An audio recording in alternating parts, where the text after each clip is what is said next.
तबतिया ढोली पर खड़ा मिक्स खड़ा हो मशहूर Music by Mohan Yadav.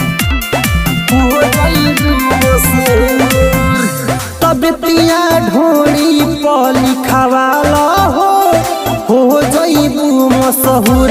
तबतिया ढोली पर लिखवाला हो जइबू मशहूर।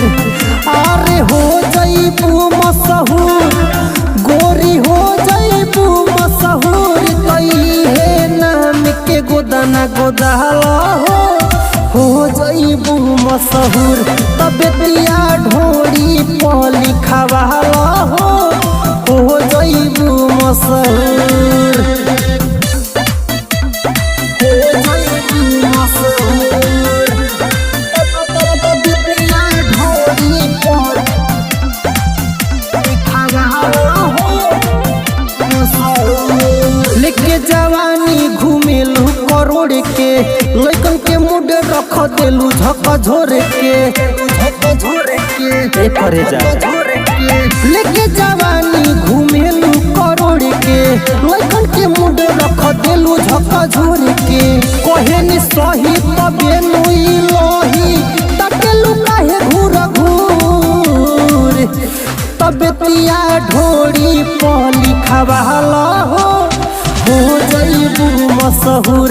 तबतिया ढोली पर लिखवाला हो जइबू मशहूर। हो जइबू मशहूर। तबतिया ढोली पर लिखवाला हो मशहूर। हमारा जिला जस जिला न पैबू कहीं भी जइबू त शेरनी कहबू। हमारा जिला जस जिला न पैबू कहीं भी जइबू त शेरनी कहबू। कबूतर चंदन अखिलेश साहेब कमल से करेले गुरूर। तबतिया ढोली पर लिखवाला हो जइबू मशहूर।